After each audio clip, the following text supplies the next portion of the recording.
Hey guys, welcome back to After Hours with Jimmy Thistle. What I'm trying to do now is because I've been doing a lot of the getting them in the can. So I've been doing a lot of recording of the episodes with my guests, and then I'll quickly do like the kind of this little intro and the outro, get it uploaded to Spotify, and then it's in the can ready to go. But then listening back, like I'm talking about stuff in this little intro, um, which is like way in the past. So, I'm recording this today on 11th of October. This episode is going to be out on Friday. What will that be? I think the 16th. So I'm trying to keep it in the present almost, well, as much as in the present as I can, so that when I'm talking about things like, we're off to Morocco on the 20th. This will be out 3 days before we go to Morocco. So while you're listening to this, I'll just be about getting ready to go to Morocco. Now, I'm not trying to big up my life and what I'm doing in my life. This is going to be a holiday of a lifetime. Can't wait. It's not like I'm swanning off to all these far-flung places all the time. This is my first holiday abroad in over 10 years, I think. Well, it must be over 10 years because I've just had to renew my passport, and well, with the name change and all that now, Jimmy Thistle.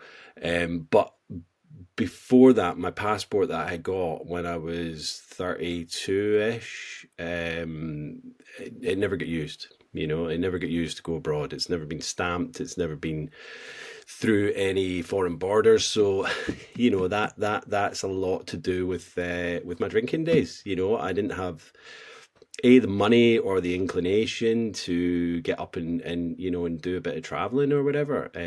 I just never had the kind of funds, and any funds I did have was going on boozing. Don't get me wrong, I had some lovely holidays, in and around the UK, camping and stuff like that.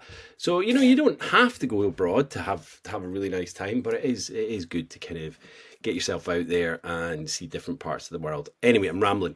Going back to this, so what I'm trying to do now with the intros and the outros is I'm going to try and keep them, as kind of close to the podcast, not as close to the podcast, as close to the podcast drop date as possible, so that it's a little bit more continuity for you guys. The whole talk about my wedding in the summer, I was talking about it for months and months and months, and then when it did actually happen and gone, I think I was still talking about it in some of the episodes after it happened. So, I don't want to kind of, I know you guys probably don't care. Like, you probably don't even listen to this bit. You probably skip forward, but I hope people enjoy my little intros, because I like to just kind of, I don't do like an intro, this person did this and this and this and this, and give them a whole big write up before the episode, or when I'm introducing them, because I want people to make their own opinion of my guests, because I do a bit of research, of course I do, but I want to get to know the person just pure, simple, face to face, and let you guys get to know the person as it's unfolding in front of me, if that makes sense. Like, I know a lot of podcasts, and it's great to give a little introduction and what the person's done and who they are and all that, but I think it's better just to learn as we go. So that's kind of my format anyway. Today we've got Jen Hirst. Jen is she's got a great Instagram. This is where I meet a lot of my guests. I meet them on Instagram, because Instagram for me is where my community is. It's where my tribe is, and that's where I live, basically. In the cyber world, and I meet some amazing people on there in the community, because that's kind of where I used the support to for one of my methods to get sober as well. So Jen is an absolute legend on the Instagram. She's just got a great page. She posts like almost every day, if not every day, just about her kind of struggles, and now her kind of sober coaching that she does. She's doing an amazing feat for people that are struggling, and she's an amazing source of support. Jen is 12 and a half years sober. which is absolutely brilliant. You know, I absolutely love hearing that. You know, that people have got sober and stayed sober for that amount of time. She was a high achiever, you know, when she was younger. Wanted to really kind of impress her parents, so she was, you know, stuck in at school, did really well with that, on the athletics field as well. But had her first drink at 15, but you know, that didn't, you know, it was just a kind of social thing. It wasn't like a big, right, this is it now, I'm gonna go hell for leather, kind of like what I did. But I think Jen's real kind of problem began when her second boyfriend broke up with her, and she just really didn't want to. She couldn't face the pain and the anguish that kind of breakup brought, and alcohol was there to kind of help her mask it, numb out the pain, and just kind of get on with it. And then, you know, I guess she used that as a coping mechanism for the anxiety that then came. She didn't realize that the alcohol was actually increasing her anxiety. So, you know, it's that kind of catch-22, double-edged sword. It's, you think it's helping you, but actually it's the one that's causing the problem here. So, you know, it's a difficult one. She got to the point where she didn't really know how to live without alcohol, and it was such a problem that even on the day of her wedding to her now husband, she was drinking voraciously in the morning, and just to kind of deal with the anxiety. And it was after a couple of days after the wedding that, you know, she kind of almost kind of fessed up and said, right, you know, I think I've got a problem. And from there, you know, you think, well, as soon as you admit it, it is the first step, but it doesn't actually get you clean and sober right away when you first admitted it. It is the first step, and it is an amazing thing to do. But and obviously be accountable and tell people and tell your family and your loved ones. But for Jen, it wasn't really the end of it right there. So yeah, listen for the similarities as always, guys, and I will see you at the end.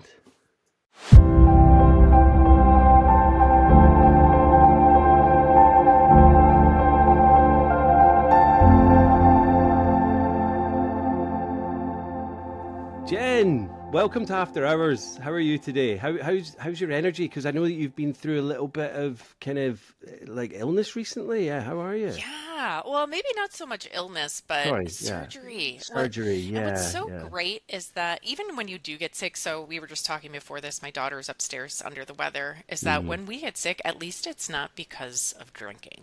yeah, Like, if I get the flu, if I'm in bed, at least I know I didn't cause this. It's just because yeah. I picked up something. But yeah, I'm still recovering from hernia surgery. So I just didn't have one, I had three. And so Oh, we just said, you know what? I got my back taken care of this winter with melanoma. So hmm, then I'm like, let's just hit my deductible and get my front taken care of. Like, and I yeah. guess I had three. I thought I only had two, and then just repair everything. Just So get it all done at once. Yeah, yeah, yeah. So yeah. resting is not easy for me, but No, I can do it. And I think one of the hardest things for me is to slow down. But yeah, a lot of times we have to slow down in order to speed up. yeah. But it's always a good lesson for me, Yeah. and I think my body needs it. Well, yeah, I mean, looking at your Instagram, you're just a super active person. So this must have just been. I mean, I suppose sometimes it is good to just take the pedal off the gas and just, chill out. I know it's tough, but we know we need to do it. And I don't know about you, but whenever I was under the weather or not feeling my best, probably alcohol related, that was always my go-to. You know, if I was feeling bad, I that would be my pick me up. You know, alcohol would always. I would think that it was doing me the world of good when obviously we know it wasn't at all. So Yeah. And once you yeah, do like the research on it, you realize, oh, it was just making it so much worse. But however, we're just yeah, looking at it for that like first 15 minutes, 30 minutes. You're like, oh, yeah, because it kind of can give you a pick me up, of right? It course. gives you, it Yeah, yeah, has a little bit of excitement and adrenaline initially, but yeah, then we just never play the tape through of, oh, yeah, and then it's going to make me feel like crap. And then I'm going to even feel even crappier and more anxious, which then because I'm feeling like that, then I'm going to want to drink. So it's like we drink because we have anxiety, and we have anxiety because we drink, and then the whole cycle yeah, continues, and then we have no idea how to get off. yeah, yeah. So But It's a yeah, vicious circle, isn't it? So, yeah, I mean, let's go back. Tell us about your kind of childhood. Where you grew. Whereabouts are you? You're in the US, are you? I'm in Minnesota, Minnesota. in the US, so way up north, almost by Canada. We moved Yeah, even further north a few years ago to be in the country, which is something that is completely new to me. I'm was born and raised a city girl. I yeah. loved the city. I moved to New York City for a little bit, and then I married a guy from the country, Uh-huh. and he kind of let me to slow down and to see and enjoy the simple things. Yeah, And even though I hate the cold, I don't know, sometimes I'm like, why do I live here? But you live in Minnesota for the yeah. spring, the summer, and the fall. And You you're get like, this, but you get the seasons, don't you? That's what, like, yeah. like I lived in Scotland, and okay, if you go really far north, yeah, you'll get some snow. But for the majority of it, and even where I live now in the Isle of Man, it's just kind of winter. We'd be lucky if we get like a week of snow or a couple of days of snow. It's mostly just wet, damp, and a bit cold. It's not like freezing. It can be, but I love seasons because I think yeah, you got to get the winter clothes on. You can put that on. Yeah, I don't. I would love to have some proper snow, and then you guys get like absolute, kind of feet and feet of it. Is that Fargo country? Yeah, Fargo is actually just a couple hours away.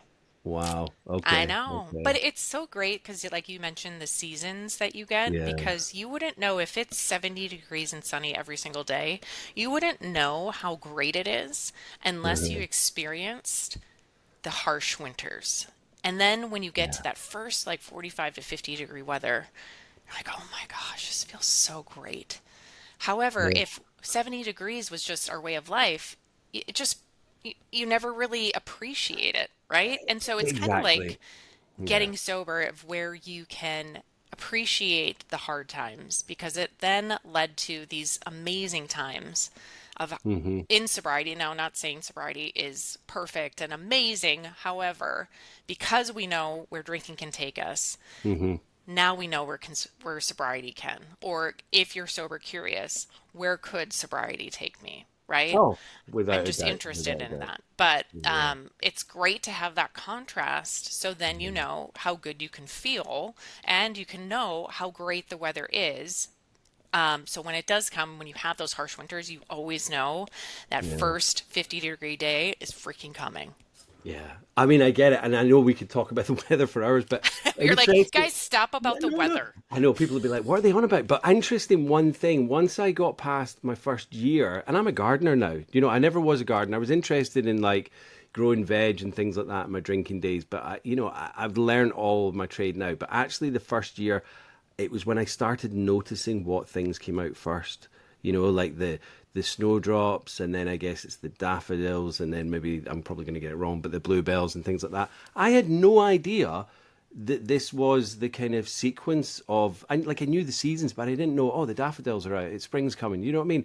Like these things never clocked in my head. I was just so kind of wrapped up in this drinking world that these things just never occurred to me. And now, like looking at life, I'm like, yeah, this is the seasons. This is what happens. The daffodils come up, and it's beautiful. So Yeah, yeah, you it's just appreciate the bizarre. little things, right? Oh, And you get to so much notice all more. of these things that were happening, that Yeah, we were just too drunk to see it, to experience it. yeah, I know, and when I was drinking, I'd be like, yeah, yeah, yeah, the like blue weather. But then once you get sober, it's like, oh yeah, this is amazing. Like the sun is out, the leaves are falling. You really get to appreciate those simple things, and those simple things yeah. do give us pleasure. But I think when Oh, we're drinking, we're just so enamored with the drink, when's our next drink, or recovering from the drink, that we miss everything.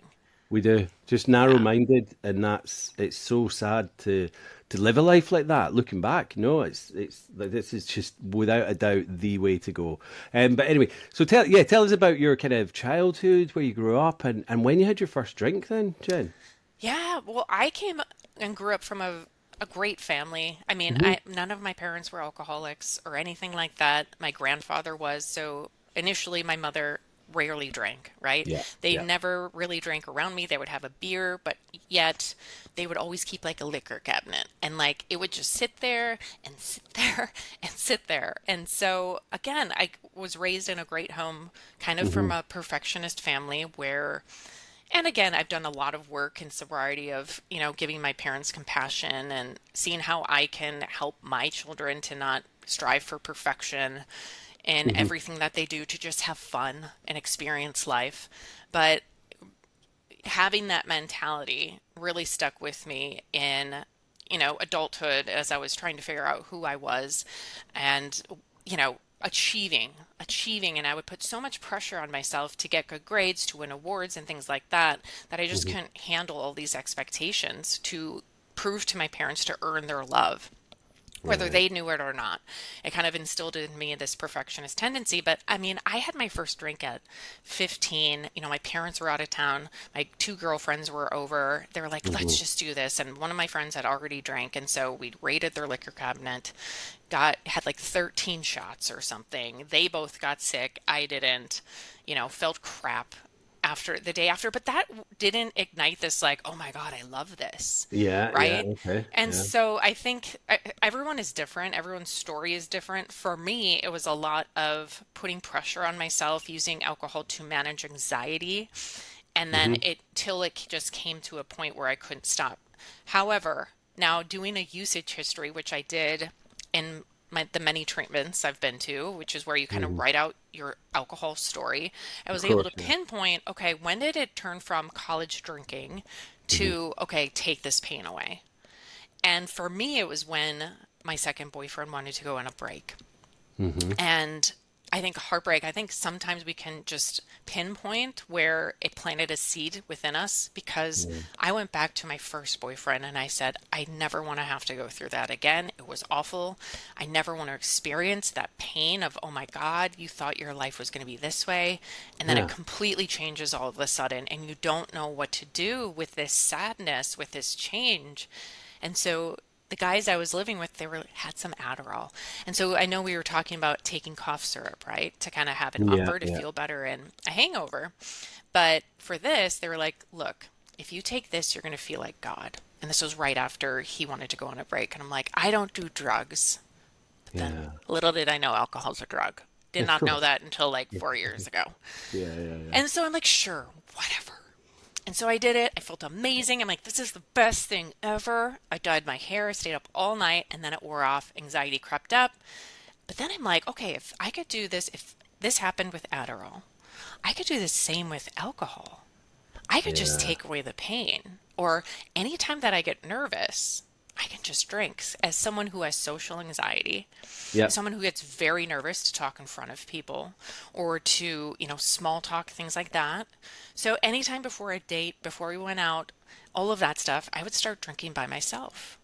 And Mm. so began this, self-medication journey of when I first started to abuse it for Hmm. emotional reasons to ultimately when I got sober, it was about a 10-year progression.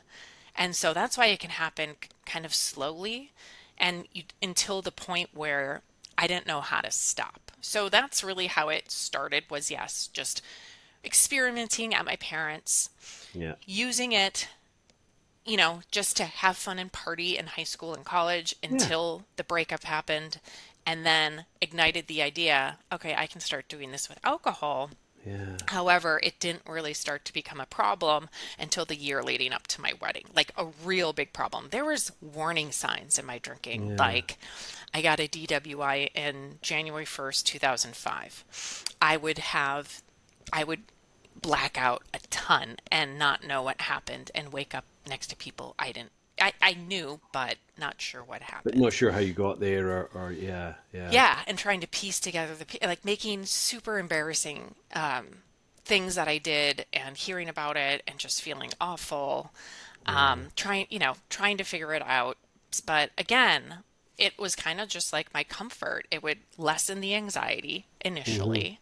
It would make me more fun, more talkative at Hmm. parties and get-togethers. But the more and more I used it, the more tolerance I had, the more anxiety I had, which means I needed it more and more. Yeah. So, And do you think, I mean, it's interesting you're saying there that you kind of decided, oh, what will happen if I use alcohol to do this, to battle the anxiety and, make you funnier? Do you think that's looking back in hindsight, or do you think you actually knew that at the time and this is what's going to help you kind of, because looking back, I think it definitely helped with my anxiety. I was quite a shy person, and but I don't know.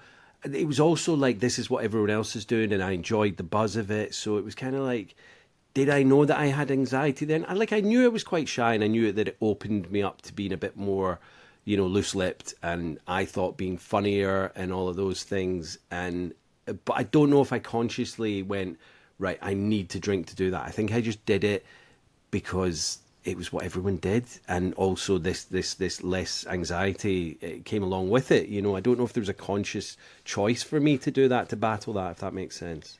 Yeah, and I don't think I know I did not know. I know I did not know Mm. that it was increasing anxiety. I had no idea.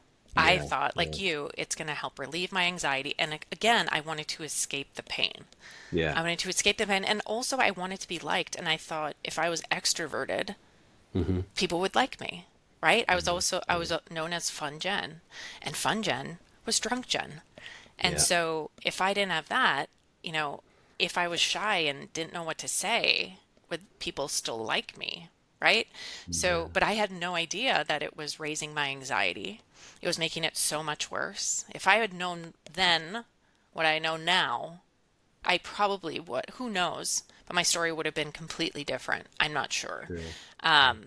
So yeah, but I knew I could escape in there because there's been so many times before where you're just like, woo, Yeah, and I yeah, yeah. wanted that. I didn't want to feel pain. I didn't want to feel stress or anxiety. I didn't want to feel nervous. And so I used that to help.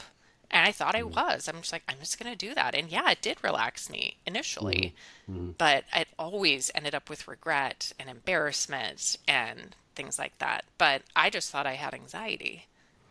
Yeah, and but so was your drinking very social drinking and things like that? Like because with me, looking back, I had no idea what else I would have done if I hadn't been spending my weekends going out with my mates, seeing what friends were around when we went out, or what girls we could talk to, or that. Do you know what I mean? Like if someone had said to me at the time, maybe you should give up drinking. I don't think it was actually an issue. And I'm talking like my early 20s. I don't know if there would have been anything else for me to do. There would have been, but I wouldn't have known. Oh well, hang on, I can do this at the weekend. I can meet all these people doing like hiking or getting into some other hobbies or things like that. For me, it was just pure socializing, and if I was socializing, there was drink involved. If you'd said to me, "Why don't you go out tonight and not have a drink?" I'd have been like, "What are you crazy?" Like So yeah, Yeah. Yeah, and it definitely was. I mean, that's yeah, what we did. That's how me and my husband actually met was at Brewfest, is the mm, weekends meant going out with friends, drinking. However, there was moments where, of course, I would drink too much with friends, but they were all drinking to the same extent as I yeah, was. But they didn't see, as it progressed, I was drinking beforehand. Maybe I was mm, drinking when I got home. But around my friends, even for periods of time, I would keep it really together. And so yeah, when it came out that I had this big problem, everyone was like, "What? Jen?" Like, no, she doesn't. But they didn't see. So, yeah, it started social, but then yeah, it progressed to secret drinking, and yeah, then it progressed to just drinking by myself at home. And then I didn't want to go out, right? yeah. But I felt so at ease because when we did go out, everyone was drinking. That's all we did. We Hmm. didn't really just hang out just to hang out. There was always alcohol involved. We always were going to the bars. We were always going to house parties Hmm. and or to friends' houses and drinking. And so I didn't really know how to live without it. I didn't know what to do besides drinking with friends or Hmm. even how to live life because that's what we did. But again, yeah, it was social and I still did social things, but the more I drank and it's so crazy. So I drank to be social, Hmm. but yes, I became more isolated. And Yeah, I wanted to drink by myself because I didn't want anyone to know what I was doing and how much I was drinking. Because number one, then they think I'd have a problem. What would they think of me? I'd have to stop. And so a lot of my drinking, especially in those last 2 years, 2 to 3 years, was done at home. yeah. And even living with my fiance, now husband, was hiding it from him, hiding it in my closet, drinking after he went to bed, trying to Hmm. moderate, and then I would just go ham once he went to bed because I was working all the time. And so I was trying to just have some fun and relax with it. But again, it was just making me so much more anxious, so much more unproductive. Hmm. And I felt so much crappier in the process leading up to my wedding. Yeah, and I think with it is that disease that wants you on your own. I think like 90% of the people that I speak to, either on the podcast or in the rooms, it all ends with them drinking on their own secret ways, or if they don't have any other spouse or partner, they can just do it in their own apartment. For me, when I was, when it started getting really bad in my 20s, and this is way before it got to its extreme, but my drinking was bad then because I would come home from work and I had housemates, but they were all kind of room dwellers. So I would just sit in my room and I'd get three bottles of wine for £10, which is probably about, I don't know, 17, $18. This is like, 20 years ago. Hmm. Yeah. And I would just sit there and drink the whole three bottles. This is like on a weeknight. And then the weekend would be the big nights out with all the friends. But sometimes if there was a night out, I was like, right, I'll come out and I'd be out for a bit, and then I couldn't wait to get home and do my proper drinking that was on my own, Yeah. And it was like, if people wanted to come back, I was like, oh God, you know what I mean? Like I'd be drinking with them, but I just wanted like to do it on my own, and it's weird, isn't it? Like I was in my late 20s, and I just wanted to be drinking on my own because that's where I felt safe and that's where I felt secure, And it's Yeah. the Isn't that alcohol that does that. strange? So bizarre, so bizarre. So when did you meet your now husband? Yeah, we met at Brewfest, Yeah, which is like a beer drinking event in 2007. sure, right, okay. So, but again, and we would have, that's what him and I did together. Date night, go to Yeah, a bar, yeah, right?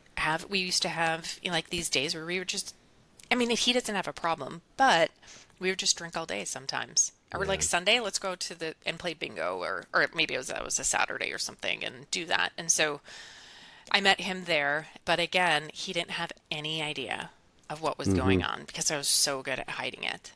And And because so he was he, drinking as well, it's yeah, we would go out and he'd oh drink. yeah, He didn't see that I would drink beforehand sometimes. yeah, There would be a period where I actually wasn't drinking a lot, but then I was kind of cross addicted into over exercising.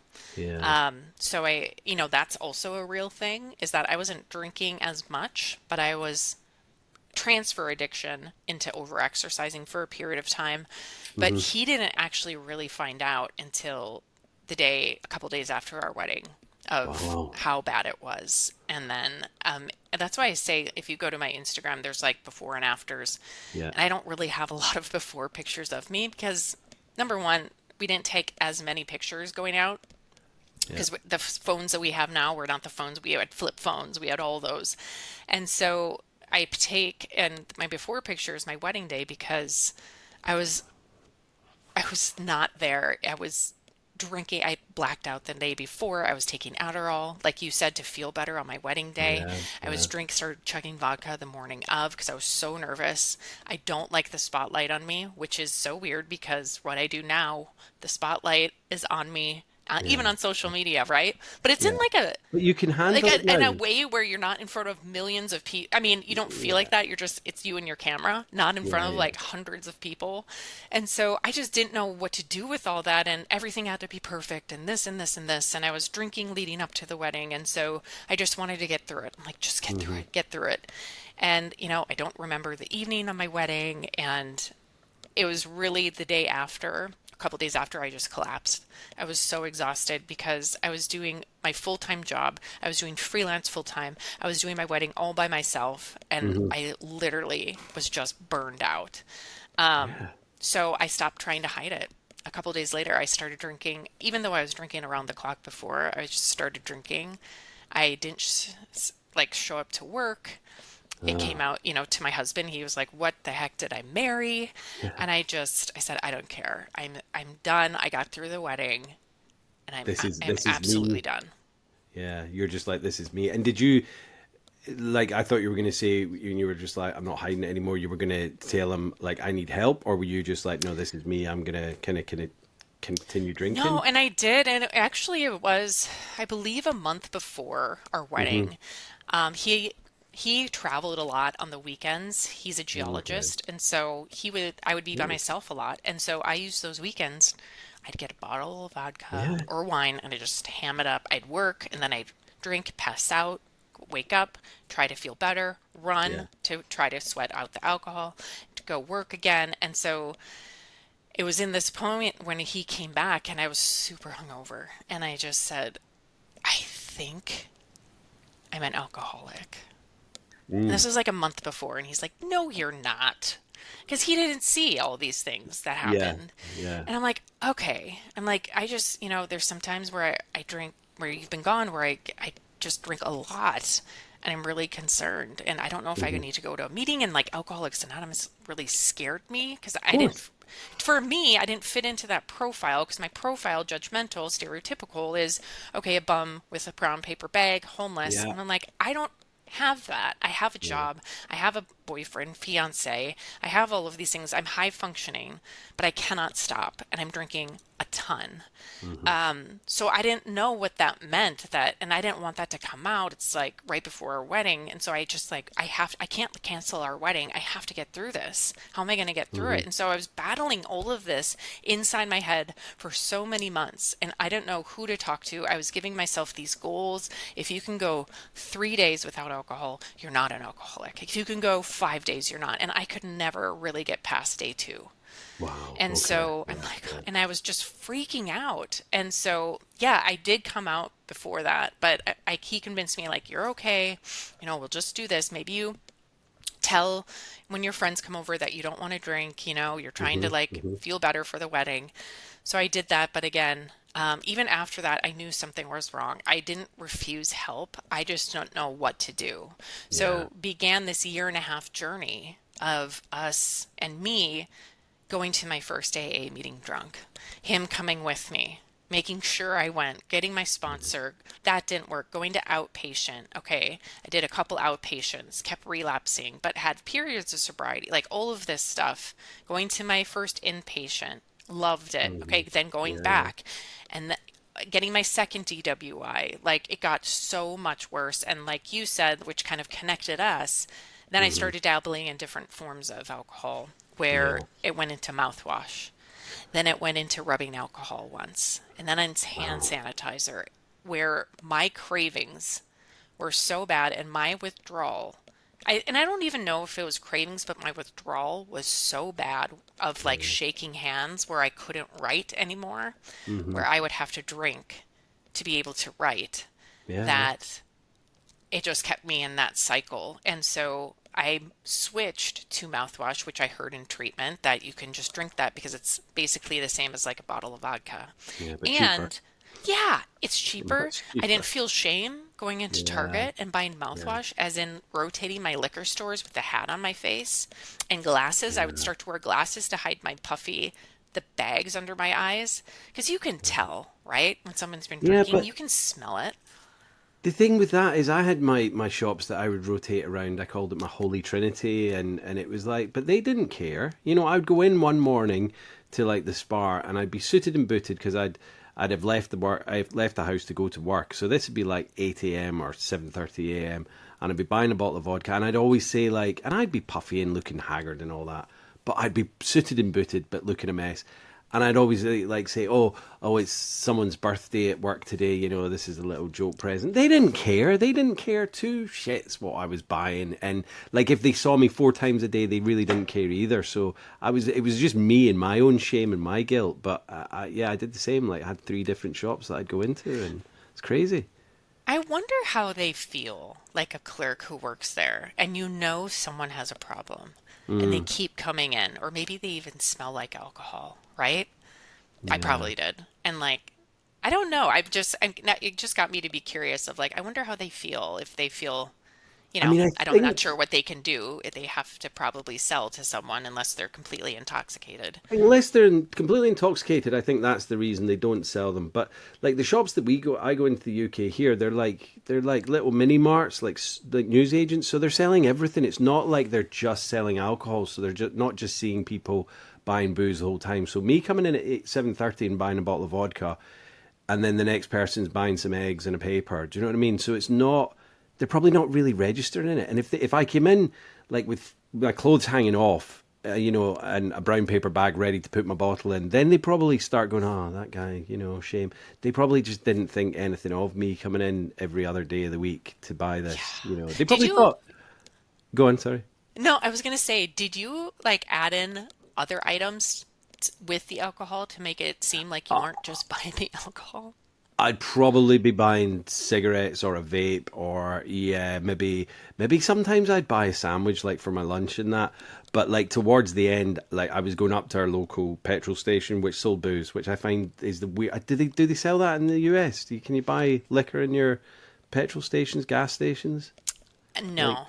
no, Or I so think it's if it's like 3-2, maybe beer, you might be able like here to. you can buy any old vodka, big liter Oh yeah, bottles, no. everything, and it's like in the petrol stations. You can go, fill your car with petrol and buy a bottle of vodka and then get on your merry way in the car. So, but we lived like 5 minutes away. This is when I lived in the UK, and I would just go up there. They definitely knew I had a problem in there because that was like my go to. And if I was feeling like absolutely well withdrawing, basically, and I'd go up, and I'd been up there in my dressing gown and slippers, so because it was open Hmm. 24 hours a day, so I could go up at Oh, any there you time. go. So it was my handy little heaven place. Yeah. So what made you turn to mouthwash? So mouthwash was I, I thought I was hiding it. So I would go drinking in my car, and I would basically go like my ex-partner at the time thought that I was working, and I probably was still working, but I would be phoning in sick, so I would go right this morning only. I'm just going to phone in sick today, and then we'll go and do this today, and then tomorrow I'll go back to work. And I'd go and I'd get my vodka, and I would just get like a little half-liter bottle, and I'd go and I wouldn't drive far, because I wasn't a lunatic, and I would go park round the corner from the house, wait till they went to school and work, but I wouldn't go back in the house. I would just sit in the car all day, just basically whiling down the hours, and I knew that I'd need to go back home at some point, so I'd have this mouthwash to start to basically clean up to take away the scent of alcohol in my breath, and rather than just spitting it out, I started drinking it, and then I eventually realized that this was adding to the alcohol that I needed. It's so much so that when I was feeling like absolute death in the morning, I'd go into the bathroom, and behind the bathroom mirror, in the cabinet, yeah, that would take, and I was like, oh my god, this takes the edge off. So yeah, I don't think I ever quite was buying bottles just to solely drink that, because I think my partner had told me that it was doing really bad to my insides. Not that the alcohol wasn't, of course it was, but I kind of went, oh right, so I'll just drink vodka straight, liters of it, rather than worrying about putting mouthwash into me. But yeah, it made me a different type of drunk as well. So beer would be a different drunk altogether, and then wine, and then vodka would be the worst for me. I would Yeah. just be belligerent and just not care about anything. But then if I had a mouthwash on top of that, it was like, yeah, I mean, an absolute car crash basically. So yeah, Yeah. but you Yeah. were you It's were drinking crazy. bottles and bottles of it, yeah, Yeah, it was. I mean, yeah, like was telling you before this, it was my yeah, drink of choice. I'm not yeah, saying yes, give me that. I'm saying like it would help mask. yeah, But until my husband found out, my yeah, parents found out, and so they had to they had to hide the mouthwash for me yeah. or get alcohol free or Alcohol something like free. that. That's what ended up in our cabinet. Yeah, and but I would drink bottles and bottles of it, and I would Yeah. hide then my mouthwash because again, I just or I would try all these games that we play, you guys, and then I would try wine sometimes if I wanted, but because I Hmm. wouldn't get as drunk as fast. Yeah, yeah, yeah. Um, so just kind of tapering that, but again, it was like in between mouthwash and wine at the end, and then um, Yeah. whatever I could get my hands on, basically. So. Yeah. It's that. Ugh, I still can't have mouthwash to this day. I Well, I know just, we've not got any in the house oh, here. I don't think I've had it since then. But I just, I brush my teeth. I keep my floss. I do all that. I don't need mouthwash. But I can't do it. I mean, I can if I'm like, I'm not gonna die if I do it, but no, but it's it is just. such a flashback. I can imagine it's super Oh, triggering. And not that yeah, it would make you think, oh, I need to drink. It's just like the foulness of it. But it's funny yes, what you say about that instant. gratification. That's why I think a lot of us end up on vodka and the hard stuff, because we like I was in a car park going round to do the shopping, and I'd gone to another petrol station to get my little half bottle. I knew we'd be drinking in the house, I'd be getting us wine and all that, but I needed it there and then. And I got this little half liter, and I literally like guzzled the entirety of it in like, I don't know, less than a minute. And it was just that, there we go. That's me. That's me. And I, like, from the outset, you wouldn't have thought I was drunk. Anyone else, you'd be on the floor, but I'm sure you're the Yeah. same. It's like, I called it my sober level, because that was me. Now I can function and I can go and do the shopping, and but like anyone else, that might be, they'd be staggering about the shop in that, or they'd pass out. But Yeah. it was just a medicine, and I needed it quickly and instantly. And vodka was definitely the best way of doing that.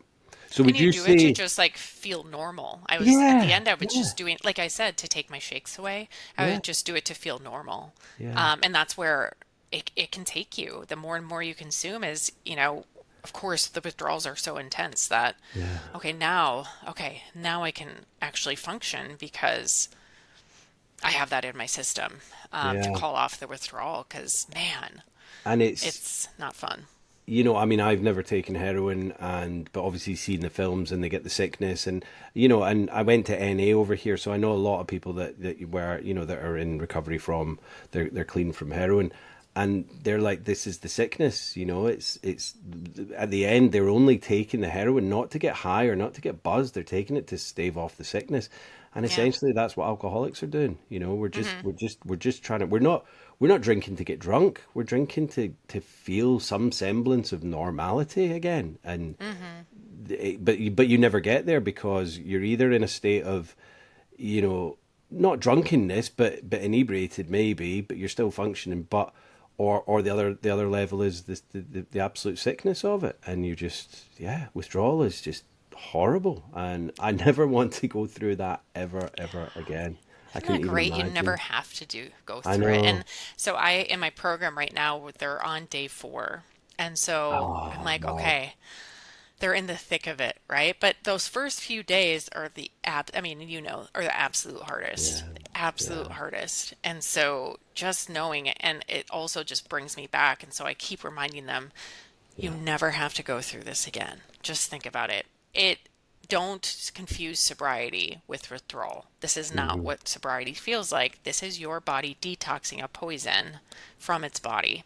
Yeah. So, the only way to get through it is to go through it. You're not going to feel like this forever, but Yeah. everybody has to go through it to some extent, whether it's just mild withdrawals or really severe withdrawals or moderate. But you Hmm. just got to go through it and know that you're going to feel so much better. But Yeah. would you like to continue on this merry-go-round of doing the same thing? Or would you like to get off knowing it's going to be hard? You're going to feel awful for a little bit, but then Hmm. it's going to get better and you're going to Yeah. feel better. And sometimes, usually that's on the day 4. Sometimes it might take a week. I don't know. Everybody's different. But yeah, and I think that cycle, those first few days can just keep people stuck. But also knowing, again, always come back to how you're feeling. Yeah. Whenever you get a craving, whenever you see a trigger, whatever, come back to those early days, right? Yeah. It's like we want to drink without the consequence, Yeah. but that can also help you stay sober. For But me, again, it this too was shall like, pass. yeah, exactly. For me, it was like, I'm sure you've seen the Shawshank Redemption, and the bit at the end where he just has to shuffle his way through that. I think it's the sewage pipe. And he Yes. gets through the end, and he's like, I got through this, foul smelling. And he gets out the other end, and he's just like in the river, and he's cleaned himself off, and he's come out of that hell.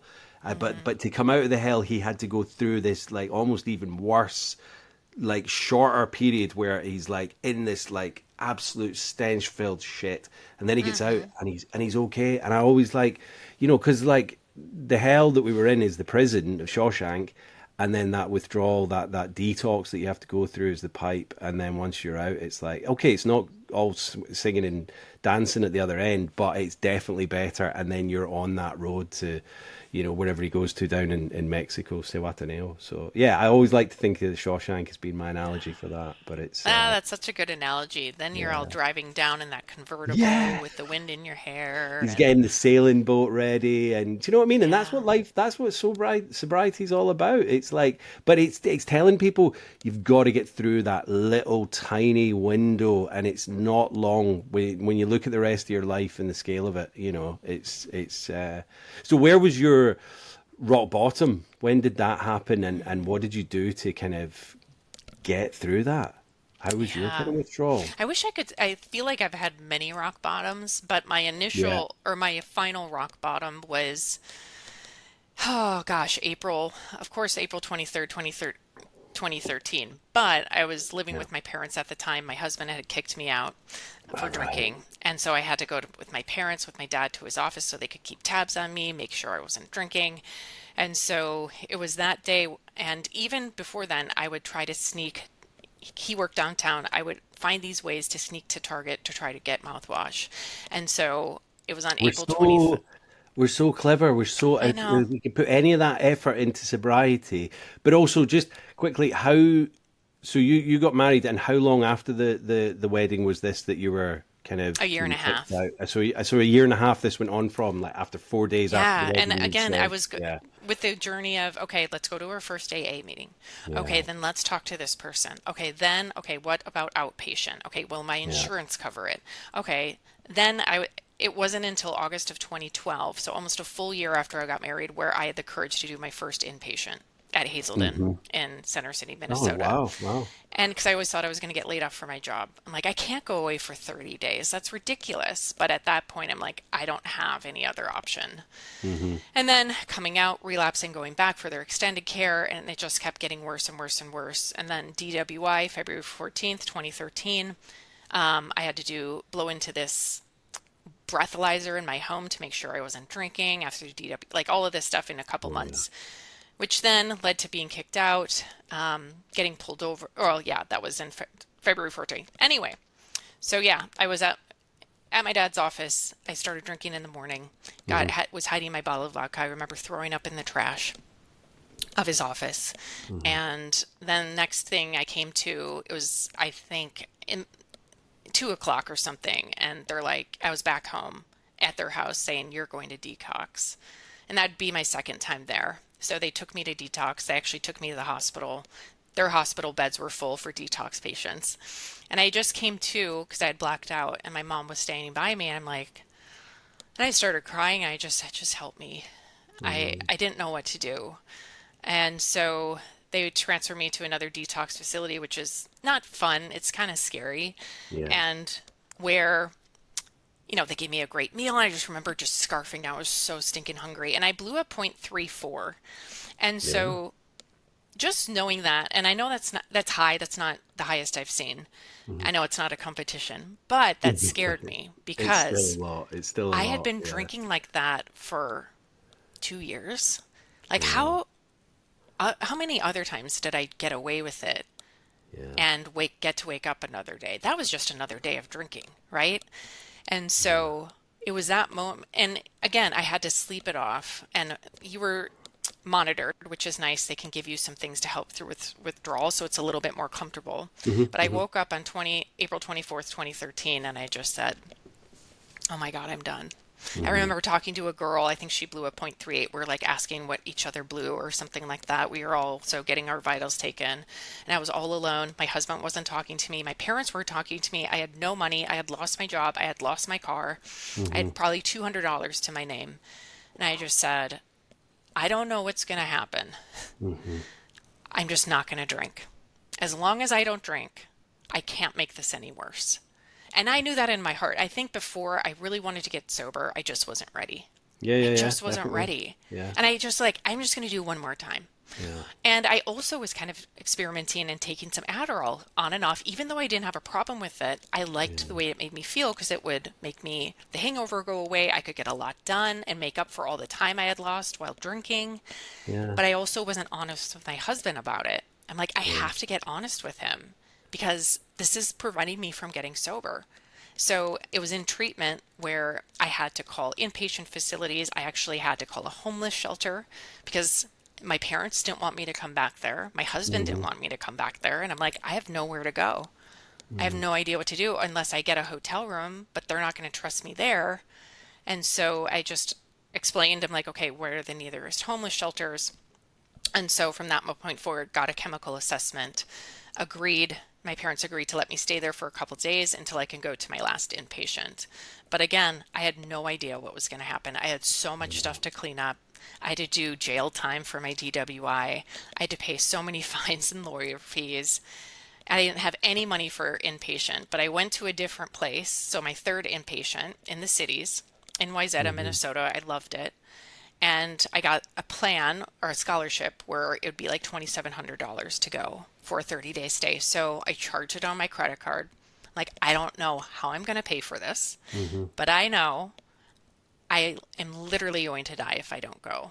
And I knew I had to go, even though I knew at that point I was done. I didn't really have to go to treatment. I knew in my heart, I'm Yeah. freaking done with this. Yeah. But I don't think anybody here believes me because how many other times did I say that? And I broke that promise. But At I least knew with it in my this, you heart. can, at least with this, you can then show them that you're willing to do all these different Yes. things. And And I if I knew it was do going to be this, court ordered anyway. yeah, yeah, Um, exactly. and Yeah. so And I'm just like, you might as well do it because you're going to learn other stuff in there. But I know what you mean when you know, you know. Like I had yeah, so many, I was in one in treatment just when COVID started, and then from there I had a couple of detoxes in the hospital over here, and just your story sounds, you know, and they say listen for the similarities, not the differences in all the programs. And for me, like your story's almost the same because that final time on 19th of August 2020, I was like, this is it. I'm done now. And I was doing it for myself this time. Like I wasn't hmm doing it for my family or an ex or this or that. I was doing it for me. And that was the only time I was ever doing it for me, and it was the first time that it worked. So, yeah. yeah. And it was It's kind of like an out of body experience. I feel like I was on this bed and you feel, you're going through those withdrawals, you feel alone. And you're like, what is going to happen? I have no idea. And I was like, I looked at myself and like, what the heck am I doing? mm-hmm. I'm like, I have lost literally everything in my life. As someone who came, like I said, from a great home, got Yeah. great grades, married to a great guy, and I like literally have nothing. Yeah. And I'm like, oh my gosh. But again, like, okay, a lot of stuff is coming up. I have to clean up a lot. But as long as I just do the next right thing, Yeah. that's all I can do, right? And so it's so crazy how much things can change when you stop consuming one thing and how much mental space it frees up of not thinking about it, about hiding about it, planning for it, Yeah. recovering from it, all of the things that it takes to keep up a drinking career. Yeah. That, I mean, within 3 months, I got a job back in my field. But Hmm. even in those periods, I got my sponsor. I did everything that was told of me. I did my outpatient. I got a job at a local printing shop. Hmm. I rode my bike there because I didn't have a car because it got impounded for my DWI.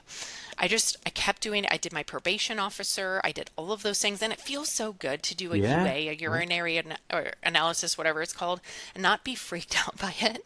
I'm Yeah. just like, yes, I know, this like is I so awesome. don't you ever want to be pulled over? Like I've never been pulled Yeah. over here by like someone and breathalyze me because obviously I'm driving safely, but I want to be pulled over and say, "Have you had anything to drink tonight, sir?" And I'm like, "No, I haven't had anything to drink in 5 years." Do you know what I mean? It's like, but it doesn't happen anymore. But yeah, it's but all these little things, like what you're saying, for me, it was like I was, you know, back here living with my parents and they were about to kick me out. I'd fallen out with my brother and his partner, like friends were across, and that my ex wasn't speaking to me. I'd lost touch with everyone, and I was just like no money in the bank, but all these little things that I was doing to build my life back up was so exciting. And just, do you know what I mean? It was just like character building because I had to do it all from scratch, you know.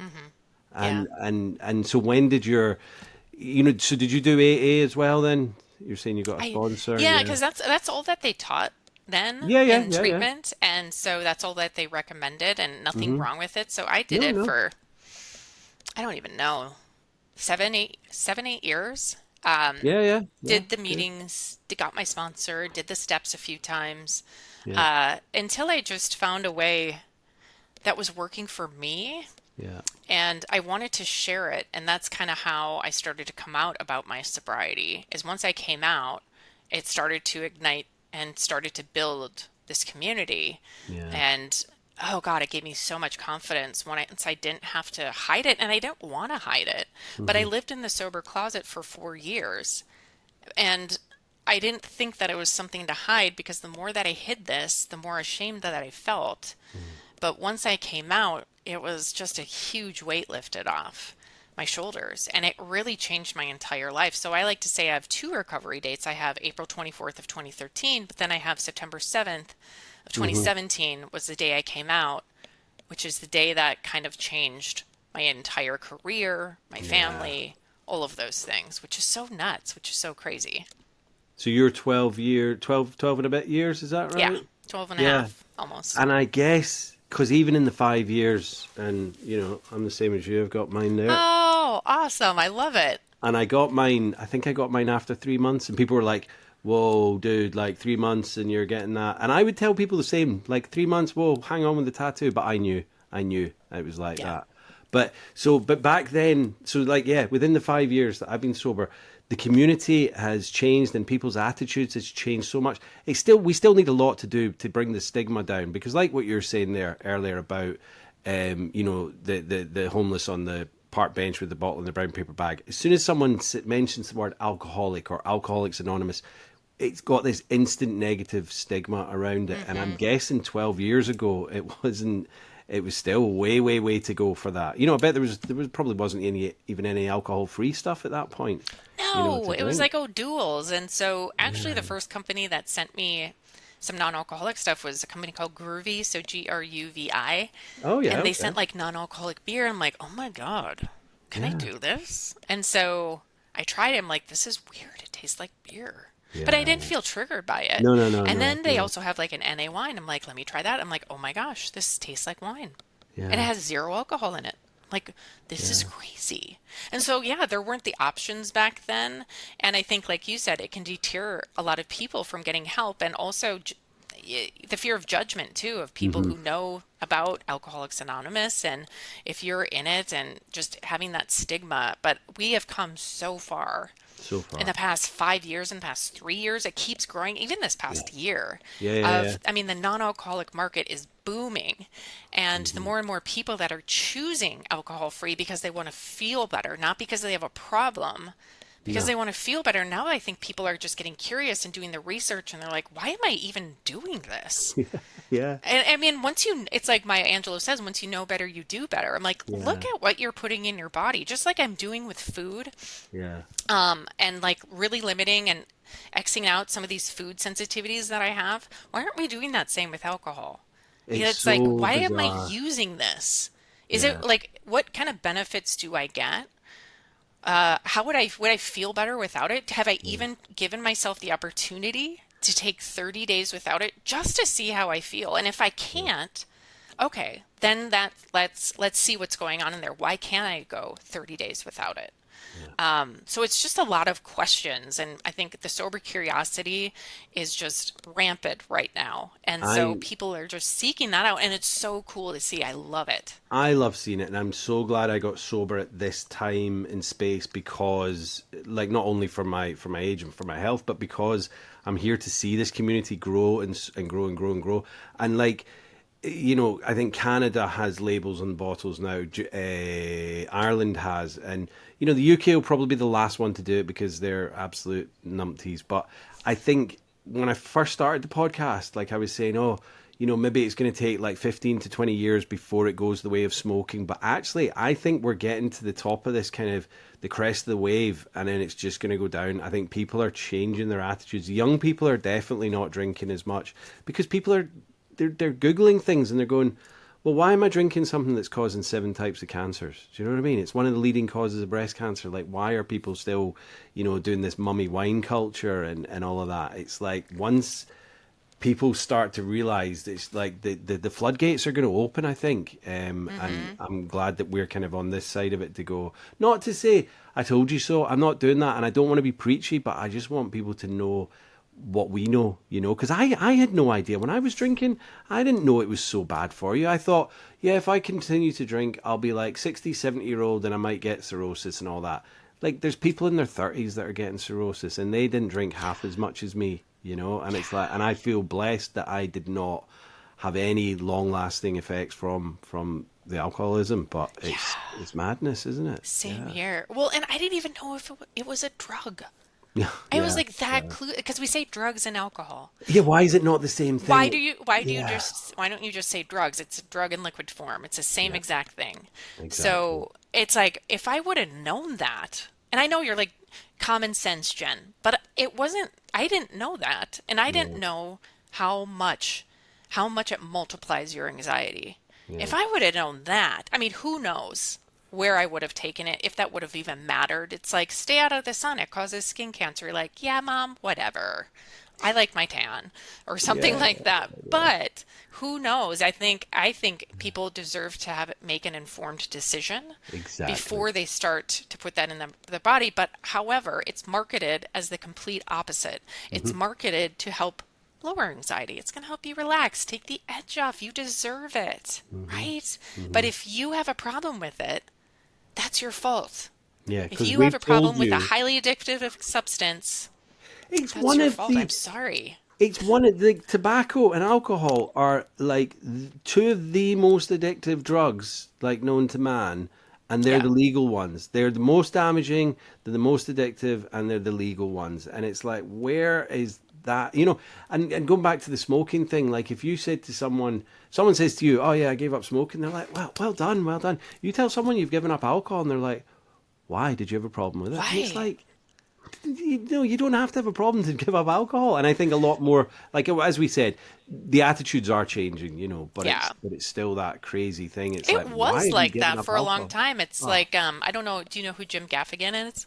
no, I've heard the name. What does he All right, do? he's a comedian, and he had Right? this skit from a long time ago. Yeah. He was like, I don't know why people just, it's the only drug that people question why you're not doing it. And so he's like, you go out for dinner and they're like, um, maybe they ask like, would you like some mayonnaise? You're like, no, I gave that up. Or you can compare it or say it to any form of thing like broccoli. It's like, oh, did you have a problem with mayonnaise? Is it okay if I eat mayonnaise? Yeah. Is this going to be a problem for you if I have mayonnaise? Like, Yeah. but we only do that with alcohol, Yeah. right? It's so crazy because it makes people feel uncomfortable because deep down, we all know it's not good for us. And so Yeah. if someone Yeah. goes rogue and they stop drinking, it's like, wait, why? Why would you do that? Because it's so ingrained in our society from a very young age, from what we see to what we watch to what we hear, Hmm. that we think this is a part of something we do until you kind of do the research and you're like, wait, wait, wait, wait. Do I actually need alcohol to socialize? Where did I think of that idea? Where did it originate from? Yeah. Where do I think that we need to cheers something or celebrate, Hmm. maybe with wine or like champagne at a wedding? Why do we feel like we have to have champagne Yeah. for a wedding toast here? And that's what we do here. It's like, No, it's the well, same that's what here. we always saw. Yeah. Yeah. Yeah. So being able to go rogue and do something else, it's going to invite those questions. But I also say just I love getting that question, or if I were to get that question, I don't really anymore because of how open I am, but Hmm. people just aren't used to that Yeah. of why. It's like I always say, always be honest. You know what? I realized I don't like the way alcohol makes me feel, and I like feel so much better without it. Or I'm Hmm. doing 30 days off just to see how Hmm. I feel. And right now I'm feeling pretty good, or you know what? I don't know. Will you be Yeah. drinking? Is this a forever thing? I don't know. Yeah. But I'm liking how I'm feeling right now. I don't have headaches. My husband doesn't have a problem. He's almost a year alcohol free. He just chose one day. Wow. He's like, I love the taste. He loves the taste. So he Hmm. buys Hmm. non-alcoholic beer. Hmm. He doesn't like the headaches. And Yeah. so he just stopped one Yeah. day.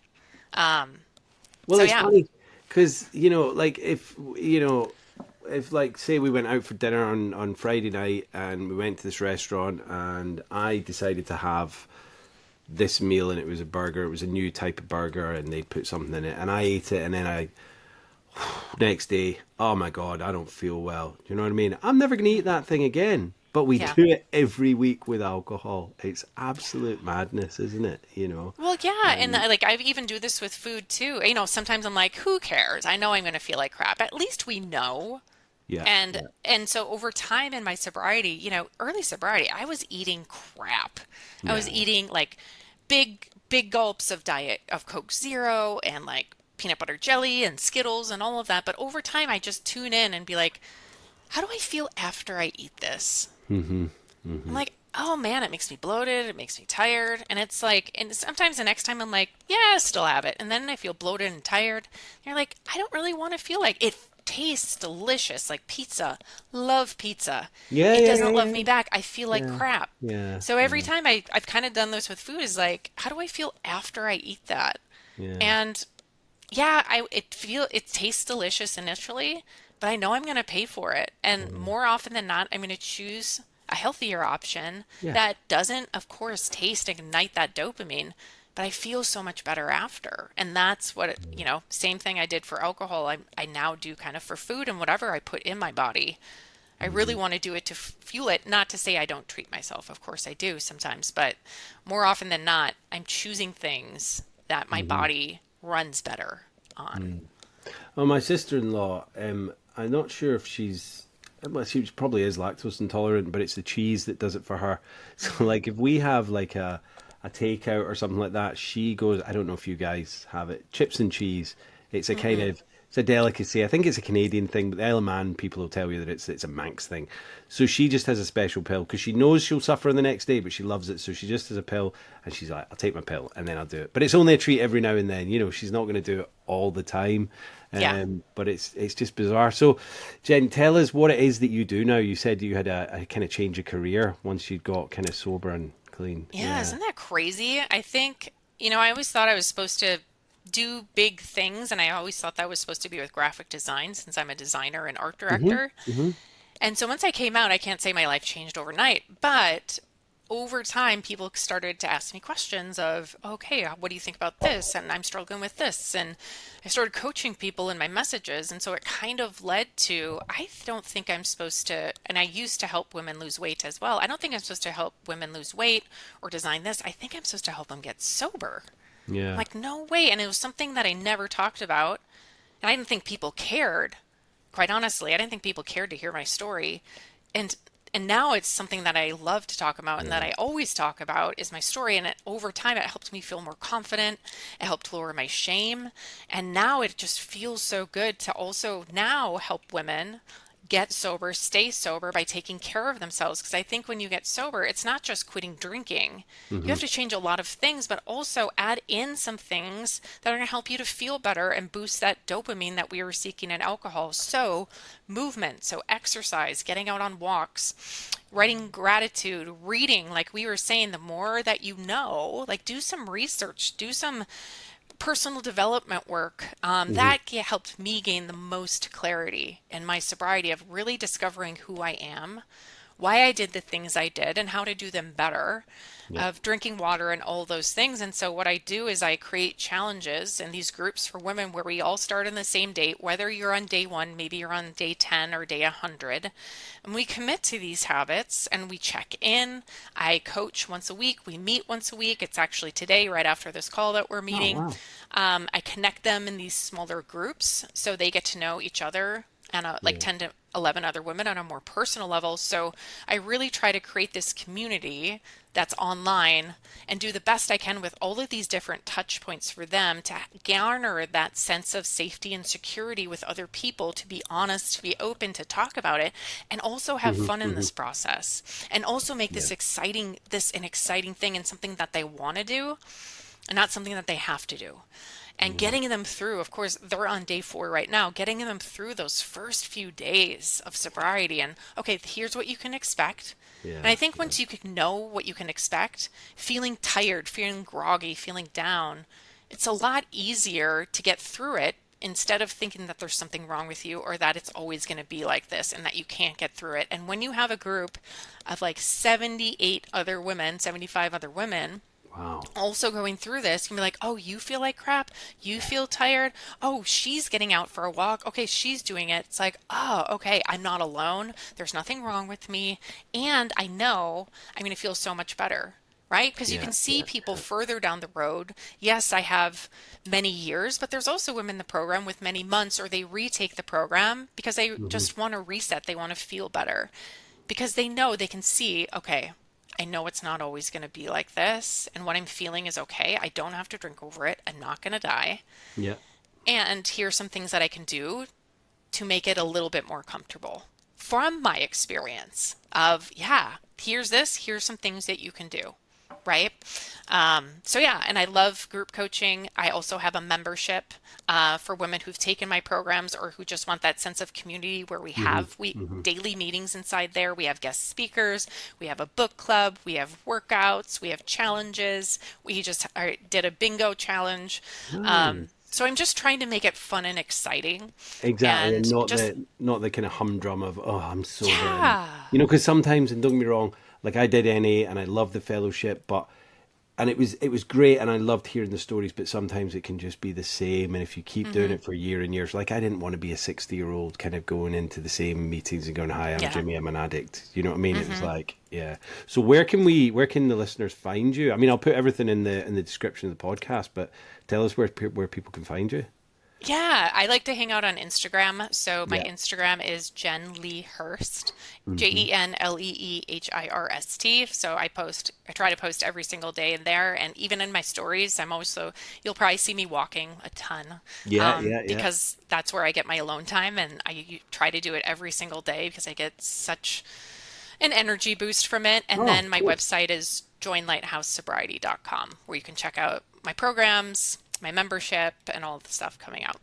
I love it. I love it. And what advice would you give to someone that was maybe sober curious or just in early days of recovery, like first, second day, and they're Mm. struggling? What would you say to them? And one thing I wanted to hear was number one, everything's going to be okay. You're going to Yeah. be okay. I promise it gets better. But, and again, in order to get through it, you got to go through it. And the key to sobriety is feeling discomfort. You got Hmm. to feel anxiety. You're not going to die from anxiety, feeling sadness, feeling happiness. The key is to feel it and just process it and to go through it. And also, you're not going to die Yeah. from feeling uncomfortable. I always say that to myself all the time.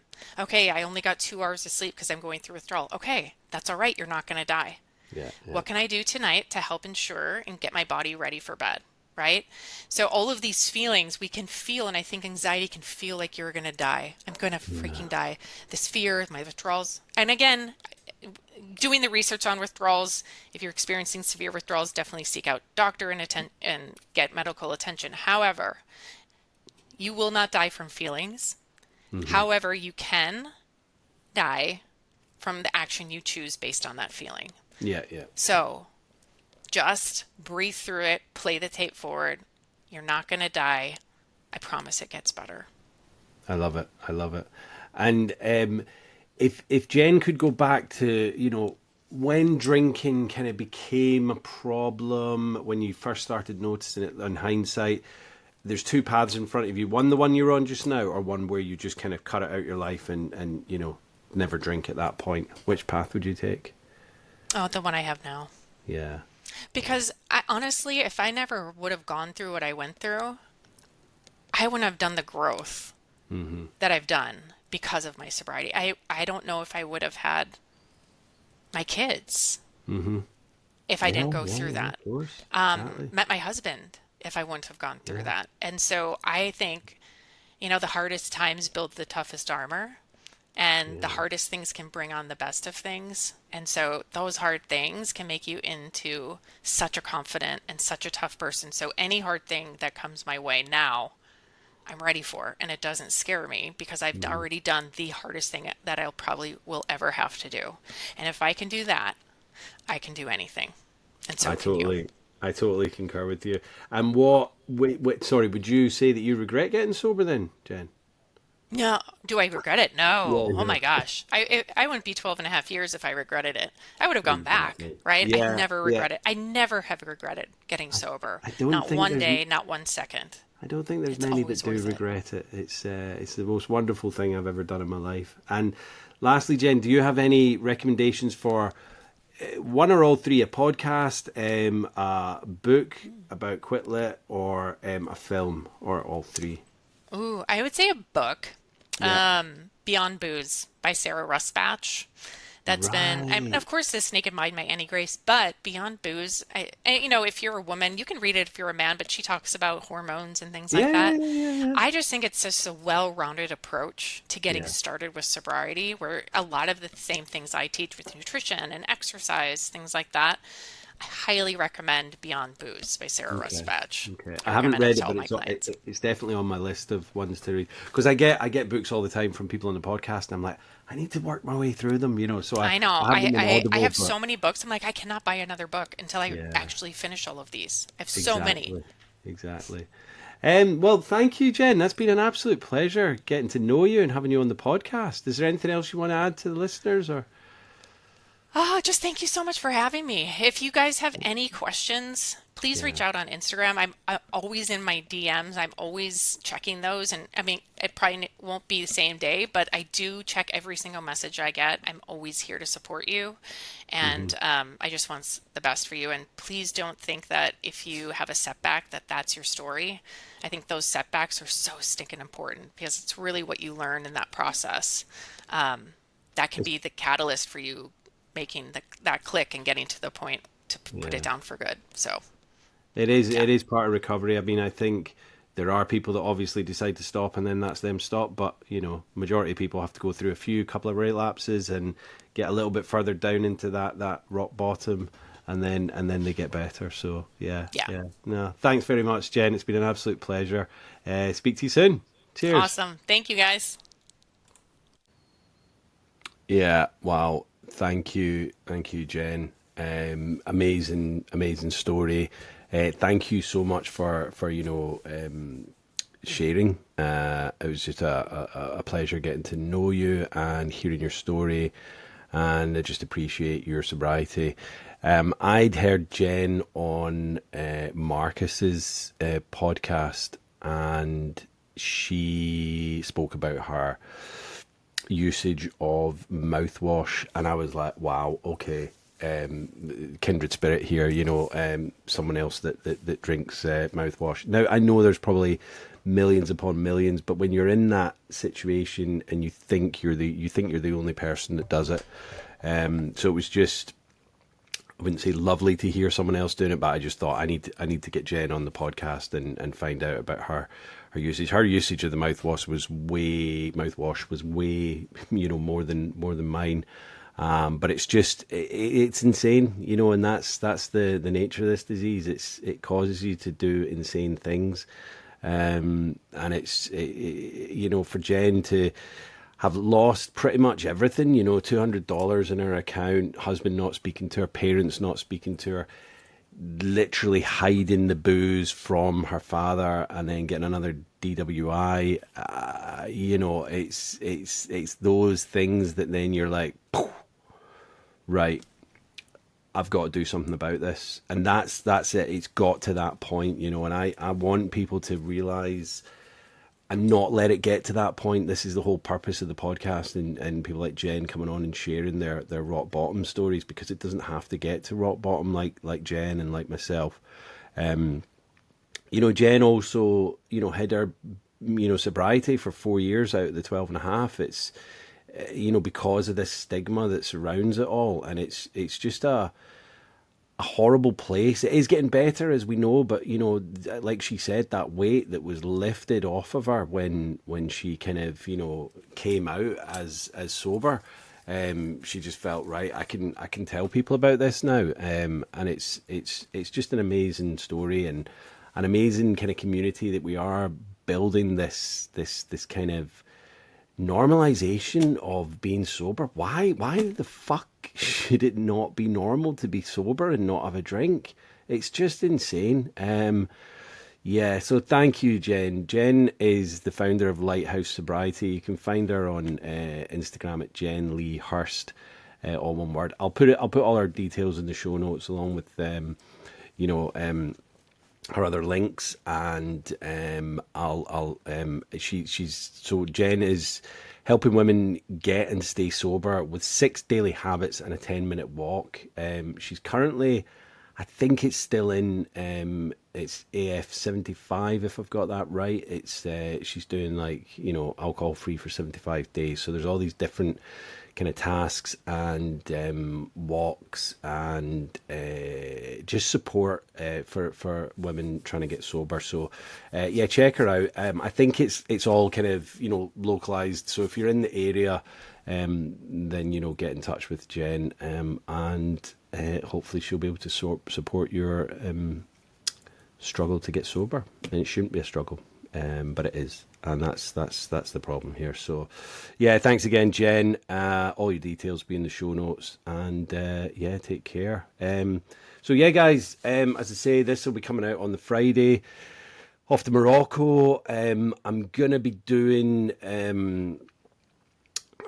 so I think I've said it before, we've got 50 episodes. I think this will be episode 46, so we got 4 more to go. It sounds like we're like, oh, I gotta go. No, 4 more amazing guests to come in this season 2. That'll take us up to December, I believe, if my calendar dates have worked out in my head. That'll take us up to just the beginning of December, and we'll have a little break through December. And I put a story out the other day to ask people whether they wanted a special episode on Christmas Day or New Year's Day. Now, the consensus was that everybody wanted it on New Year's Day. Well, not everyone, but the highest percentage of the poll was New Year's Day. So look forward to New Year's Day. It will be Jen basically in my seat and interviewing me, and just as I said before, getting my story out. I know you've heard snippets of it, and you'll probably hear it on other podcasts over the coming months, because I've just done 3 now. I think I've done Sober Rebel, Louisa Evans. I've done the Willpower podcast with Will Gordon, and I've just done Rock Bottom with Ryan, who was on this last week. So yeah, so I'm looking forward to listening to all of those as well. I hope, well, obviously my story will be the same story, but I've tried to kind of make them a little bit, just not like boom, boom, boom, this happened, this happened, this happened. Some of the stories will be similar because it's my story, obviously. But yeah, but then we'll get Jen to interview me, and that'll be coming out on New Year's Day, and then season 3 will be starting at some point in January. So yeah, we're having massive breaks on After Hours. We don't really want to do that. Got some amazing guests, all amazing guests, and they just keep coming. I'm asking people. As I say, we're getting some big hitters and some people that aren't massive on Instagram, but you know what? Some of those episodes do better than some of the massive hitters, and it's I think a lot of people want to hear about just kind of everybody's stories and everybody's amazing struggle back to kind of sobriety and hope. And yeah, so that's about it. Make sure that what you need to do right now is, while you're listening to me or watching me, bring up another tab or another window, or go back into your Spotify, your Apple, whatever. Hit the 5-star review button and subscribe. Hit that little button just to follow, because then you'll literally get an email or a notification as soon as the episode's out. If you've got it set up like me, I'll wake up the morning when, say, One for the Road with Sober Dave's coming out, or Louisa Evans, or Ryan's, and it's basically in my download tray. I've got it. It's there to listen to during the day. So if you sign up, and but if you hit the follow button, that'll do it automatically for you, and then you've got it there for your way to work, or walking the dog, or going for a run. And then comment, let me know what you think, guys. If you're getting sick of my rambling at the end or the beginning of the episodes, let me know. I probably won't stop it, but it'd be nice to kind of get some feedback on it. And share it. Share the episodes, guys. If this one really resonates with you, which I'm sure it will with a lot of people, share it, get it out there. We want more and more people to, hear the stories, and that's really what it's all about. So thanks again, Jen. And I will see you guys next week while I'll be in sunny Morocco. But the episode will still go out. I'll get them set up and ready to go. Until then, stay safe, stay sober, stay supportive, guys. Love you all. Peace.